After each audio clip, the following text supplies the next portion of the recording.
안녕하세요. 크립토TV입니다. 오늘은 포춘지가 선정한 각 코인 분야의 1위 기업들과 그 의미를 살펴보도록 하겠습니다. 우리 흔히들 포춘지가 선정한 500대 기업, 그들이 뽑은 파워풀한 여성 CEO, 이런 거 좀 들어보셨을 텐데요. 이게 일단 무슨 의미가 있을까부터 짧게 살펴보면요. 나름대로 큰 의미가 있습니다. 왜냐하면, 이 포춘지는 미국의 경제신문인데요.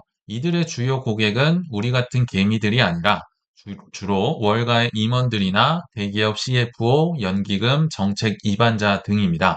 그러니까 투자를 담당하는 큰 손들이 보는 잡지다. 이렇게 보시면 될 것 같아요. 그래서 포춘지가 뭔가를 선정했다는 건, 그 자산이, 그 기업이 주류로 편입이 됐다는 증거일 수 있고요. 또 굉장히 큰 마케팅이 되겠죠.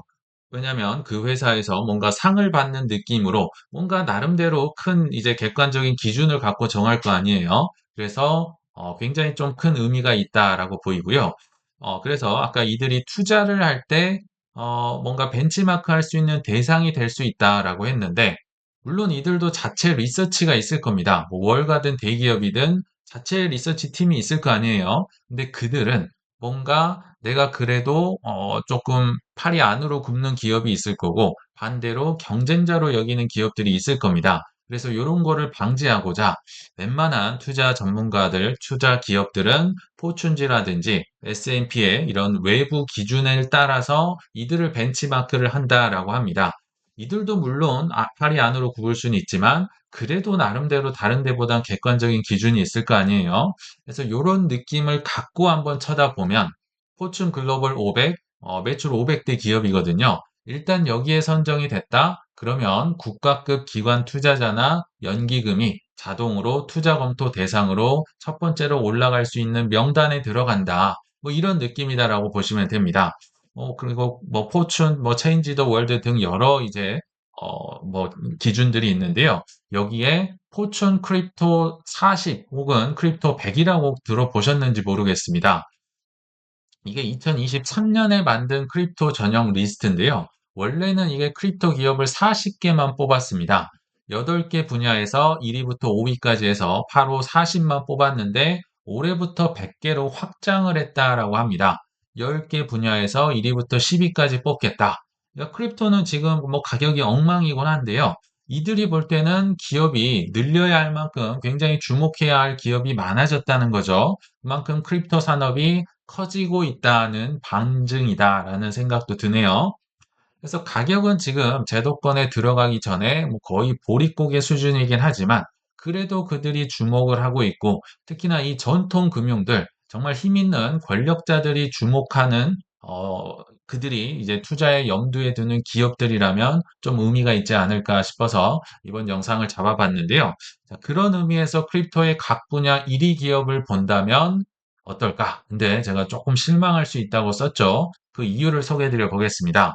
포춘지가 2026년, 그러니까 지금 4년째 한 것 같아요. 23, 24, 25, 26, 100대 기업을 발표했습니다. 근데 왜 1위 기업만 나왔냐? 제 생각에는 2위부터 10위까지는 유료 회원들에게만 먼저 공개를 한 게 아닌가 싶거든요. 아무리 찾아서 나오지 않더라고요. 그래서 일단 1위 기업부터 살펴볼 텐데요. 실망스럽다는 이유가 코인이 별로 없습니다. 우리는 기업보다는 코인에 주로 투자를 하는 사람들이잖아요. 근데 결론부터 얘기하면 노란색 줄을 친 코인 이 두 개밖에 안 나오더라고요. 하나는 하이퍼리퀴드고 하나는 비트코인입니다. 물론 뒤에서 코인 얘기를 하겠지만 조금 안타까울 수는 있을 것 같아요. 자, 그런데 반대로 생각해 보면 이 힘든 경쟁을 뚫고 코인이 두 개가 들어갔다. 그 중에 하나가 지금 하이퍼 리퀴드거든요. 이 하이퍼 리퀴드가 지금 얼마나 강력한 이 성장과 이 시스템을 갖추고 있는지를 나타낼 수 있습니다. 뒤에서 소개해 드리겠지만요. 이 디파이라는 카테고리 안에 하이퍼 리퀴드는 이름 자체가 없었거든요. 쟁쟁한 경쟁자를 제치고 뭔가 갑자기 튀어나와서 1위를 했다는 건 지금 뭐 나스닥도 주목하고 있고 뭐 못 잡아먹어서 안달리기도 하고 뭐 그런 곳이잖아요. 하이퍼리퀴드의 열풍이 어마어마하구나. 전통금융이 집중을 하고 있구나. 그거를 나타냈던 것 같기도 해요.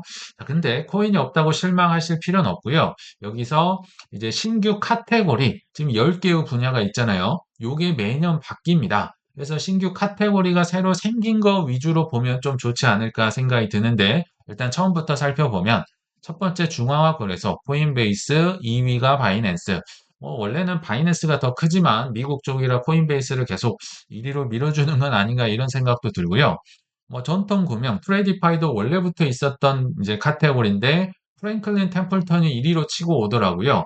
여기가 사이즈가 그렇게 큰 곳은 아닌데 최근에 RWA나 ETF를 굉장히 적극적으로 하면서 1위로 올라온 게 아닌가 생각이 듭니다.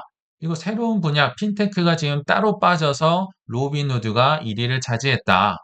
네모친 것들은 새로운 분야니까 한번 주목을 해보시면 좋을 것 같고, 디파이는 하이퍼리퀴드다. 그리고 벤처 캐피탈은 안드리센 호르비츠다. 그리고 스테이블 코인이 따로 빠져나왔습니다. 원래는 없었어요. 근데 지니어스 법안이다, 서클 상장이다 하면서 지금은 거의 대세가 됐기 때문에 이 분야가 따로 빠졌고 테더가 1위를 차지했다.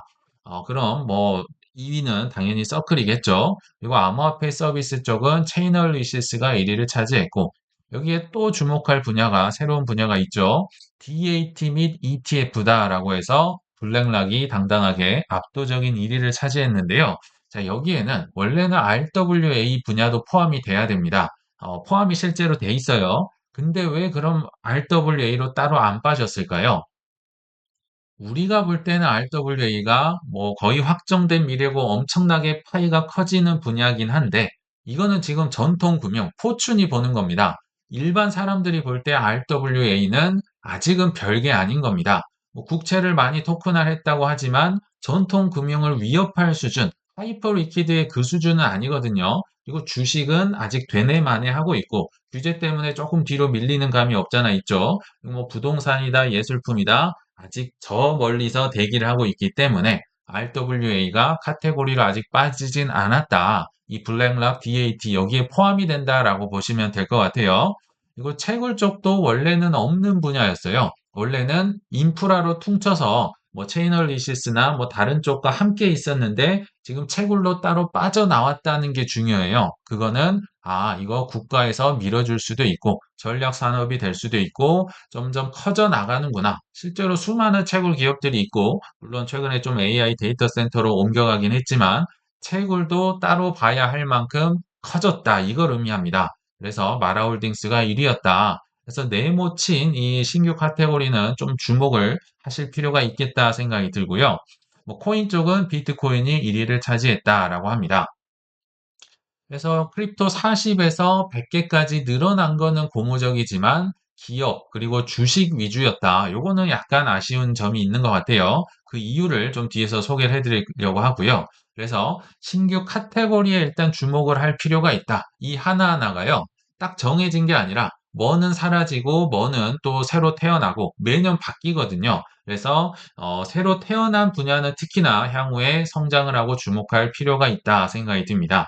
자, 그렇다면 과거에는 어떤 카테고리가 생겼었고 어떤 기업들이 상위권이었는데 이게 지금 바뀐 거잖아요. 이 현재의 모습을 좀 기억을 하면서 23년으로 한번 거슬러 올라가 보겠습니다. 23년도에 최초로 크립토 40을 8개 분야 1위부터 5위까지 선정을 했다고 했었잖아요. 그 40개를 한번 살펴보도록 할 텐데요. 일단은 네모부터 한번 제가 네모를 쳤었죠. 이건 기존에 있었던 것 이제 분야를 의미한데요. CPI, 즉 중앙화 거래소 똑같습니다. 코인베이스가 1위, 바이낸스가 2위였다. 그리고 트레디파이 전통 금융은 프랭클린 템플턴이 1위부터 5위까지 있지도 않았어요. 근데 2위로 치고 올라왔다. 굉장히 노력을 많이 한 거겠죠. 벤처 캐피털 쪽은 에이스 익스텐지가 과거에는 3위였지만 현재 1위였다. 그렇다고 해서 여기 지금 폴리체인, 애니모카, 판테라 이런 데도 굉장히 쟁쟁한 벤처 캐피털이다. 근데 요새는 좀 힘들겠죠. 그리고 데이터 쪽을 보면 체이널리시스, 아까도 암호화폐 서비스라는 카테고리로 1위였는데 지금 데이터 쪽 같은 기업입니다. 그리고 디파이 쪽이 아까 그 말씀드렸던 쟁쟁했던 경쟁자들 지금도 유니스왑, 리도, 메이커다오, 에이브, 커브 다 건재한데 갑자기 어디서 튀어나온 친구가 하이퍼리퀴드가 1위를 차지한다는 게 대단한 참 성장세다. 모두가 이 친구의 성장세를 주목하고 있다. 이렇게 해석을 하셔도 좋을 것 같아요. 우리의 눈이 아니죠. 전통 금융의 눈에서 볼 때도 인정을 받았다. 이거 프로토콜 코인 입장에서는 아까는 비트코인이 1위였는데요. 과거에는 이더리움을 1위로 쳐줬다라고 합니다. 이 말인즉슨 최근 들어서는 이더리움 재단이 뭐 퇴사를 한 사람도 많았고 가격도 조금 더 떨어지고 하면서 아마도 2위로 밀려나지 않았나 이런 생각은 들더라고요. 아무튼 요게 이제 과거고, 자, 그러면 새로운 게 나왔다 하면 사라진 것도 있을 거 아니에요. 대표적인 게 바로 NFT입니다. 여기엔 아마 메타버스도 포함이 되지 않을까 싶은데요. 뭐 최근 들어서 NFT를 누가 샀다더라, 뭐 오픈시다, 유가랩시다, 스카이마비스다 이런 얘기하시는 분들 거의 사라졌죠. 그러니까 지금은 대세가 아닐 수 있지만 뭐 나중엔 나올 수 있겠지만 현재는 조금 이제 가라앉았다 이렇게 보시면 좋을 것 같고요. 또 인프라라고 해서 과거에는 뭐 레저다, 비트메인이다 그냥 퉁쳐서 인프라다라고 했는데 그중에 일부가 지금 채굴 업체로 따로 빠져나온 겁니다. 채굴이 그만큼 중요하니까. 그리고 스테이블 코인이 없었는데 뭐 이제 지니어스 법이다, 서클 상장이다 해서 파이가 커지니까 따로 빠져나왔고 DAT나 ETF나 RWA도 하나의 분야로 카테고리로 빠져나왔다. 그래서 새로 나온 분야들 위주로 좀 기억을 해주시면 좋겠다 생각이 듭니다. 근데 우리는 코인을 투자를 많이 하잖아요. 뭐 우리가 A16G나 뭐 이런 기업에 많이 투자를 하지는 않기 때문에 향후에 유망한 코인들이 그럼 어떤 분야, 카테고리로 몰릴지, 그러니까 지금은 잠잠한데요. 이제 대세 상승장이 오고 물 들어오면 결국 이쪽으로 전통 금융의 돈이 들어온다. 이렇게 보시면 되겠죠. 일단은 대표적인 분야는 DAT, 가로 열고 ETF와 RWA를 포함을 하는데요. 이 분야는 어느 정도 가시적인 성과가 나왔어요. 그래서 이쪽에서 결국은 스테이블 코인 시대, 근데 스테이블 코인 시대라고 하면 우리가 이거 뭐 투자해야 돼? 이렇게 갈 수 있는데요. 자, 그러니까 실생활에 AI 에이전트끼리 결제하는 시대가 결국은 도래를 해야 됩니다.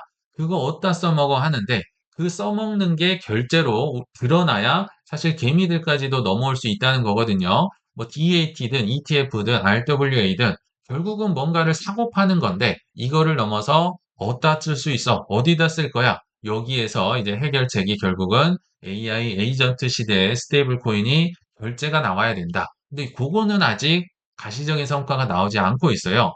첫 번째는 분명히 나오고 있습니다. DAT 뭐 기업들, 스트레티지다, 비트마인이다, 뭐 메타플랜이다, 수많은 기업들이 알트코인도 DAT를 하고 있고요. ETF도 뭐 비트, 이더, XRP, 솔라나 등등 우리가 매일 지금 ETF 거래량을 보고를 받고 있죠. 순유입, 순유출 알고 있고요. RWA는 아직은 태동 단계에 있지만 시큐리타이즈라는 기업이 7월 중으로 아마 상장이 될 가능성이 높고 그 외에도 뭐 온도다, 체인링크다 해서 아마도 1번은 어느 정도 우리가 인정을 하고 다른 사람들도 좀 동의를 할 겁니다. 근데 문제는 2번입니다. 사실은 RWA 고속도로나 스테이블 코인 고속도로가 겹치긴 하는데 문제는 스테이블 코인이 아직은 일상생활에 쓰여져 있지 않고 규제도 아직은 뭐 세금은 어떻게 될 것이며 클래리티도 약간은 정체가 돼 있죠.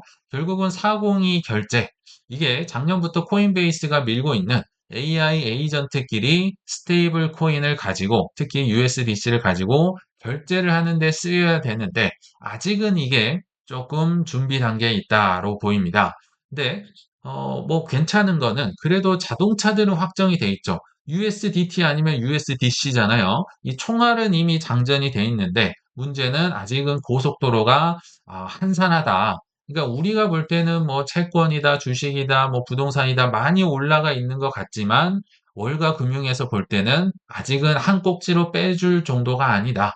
전혀 위협하는 단계가 아니에요. 그래서 RWA도 세상에 있는 모든 것들을 올리기 전에 지금 한산해 있는 단계고 스테이블 코인 결제도 아직은 한산하다. 그러니까 우리가 지금 투자를 하고 있는 대부분의 알트코인들이 이 고속도로들이잖아요. 요게 좀 올랐으면 좋겠다 생각이 드는데 결국 이들이 오르고 고속도로가 이제 좀 왔다 갔다 하게 물동량이 채워지려면 결국은 둘 중에 하나가 선행이 돼야 됩니다. 유동성이 터지거나 명확성이 터지거나 둘 다 터질 수도 있지만 과거에는 유동성만 터져도 굉장히 올라왔었잖아요. 근데 지금은 명확성이라는 하나의 단계, 즉 입법, 제도권이 또 남아 있는데요. 둘 중에 하나만 터져도 사실 크게 올라갈 수 있습니다. 근데 그중에서 이제 명확성을 한번 따져보면 유동성은 우리가 어떻게 할 수 있는 게 아니니까 자, 명확성은 스테이블 코인에 대한 AI 에이전트의 결제, 이 결제가 붙어야 결국은 AI 시대, 우리는 지금 소외됐지만 이게 이제 실생활 내러티브가 되면서 따라 붙을 거고요. RWA, 많은 자산 토큰화가 이루어져야 된다. 그래서 둘 중 하나가 나와야 갈 수 있다 생각이 듭니다. 그래서 오늘은 어제는 제가 뭐 시크릿하이즈다 뭐다 해서 RWA를 좀 나눴었고요. 오랜만에 한번 복습을 해보겠습니다. 스테이블 코인 AI 에이전트 시대 결제, 이걸 이제 X40이 결제라고 하는데요.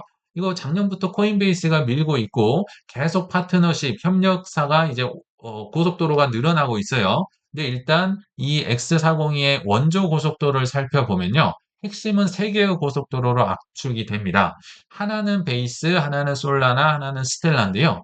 일단 베이스는 이더리움 레이어 2 기반이죠. 코인베이스가 만들었기 때문에 최초로 만든 고속도로, 뭐 거래량도 굉장히 밀어주기를 하고 있지 않나 생각이 들고요. 여기를 다니는 총알은 당연 USDC입니다. 왜냐하면 코인베이스와 USDC는 수익을 공유하기 때문에 코인베이스는 USDC를 밀 수밖에 없다. 두 번째 핵심이 솔라나인데요.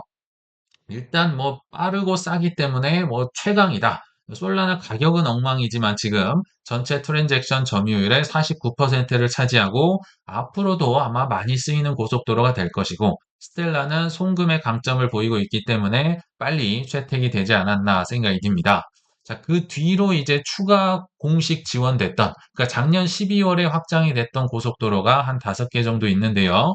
바로 이더리움, 아비트럼, 폴리곤, 스타크넷, 인젝티브 이런 것들이 이제 추가가 됐다라고 합니다. 뭐 대부분이 이더리움이나 또 레이어 2가 좀 많이 포함이 돼 있는 것 같네요. 그리고 그 다음에 최근 들어서 이제 추가 합격을 했던 고속도로들이 그 중에 하나가 어제 뭐 마스터카드랑 뭐 연계를 해서 AI 에이전트 결제 시대를 대비한다. XRP도 여기에 이제 추가가 됐습니다. 근데 하나 차이가 있다면 다들 USDC나 USDT를 쓰는데 반해서 XRP랑 RLUSD를 여기 대표 결제 자산으로 써놨더라고요. 아마도 이거는 저는 희망사항이지 않을까.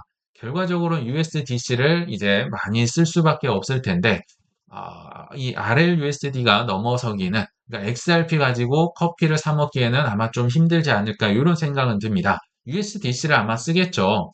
그래서 저는 개인적으로 예전에 서클을 XRP사가 인수를 한 해 만에 했을 때 조금 무리를 하더라도 인수를 했으면 어땠을까? 뭐, 왜냐면 XRP는 돈은 많잖아요. 뭐 이런 생각을 한번 해봤고요. 그 외에도 톤 고속도로, 알고랜드, 앱토스, 헤데라, BNB 등등이 추가가 되면서 지금 개통은 했는데 물동량이 들어오고 좀 규제가 좀 명확해져야 여기에 고간이 차오르겠죠. 그래서 조금은 기다려야 되지 않을까. 그러면 뭐 하느냐? 이거 뭐 장기 보유해봤자 알트코인은 폭망하고 있다.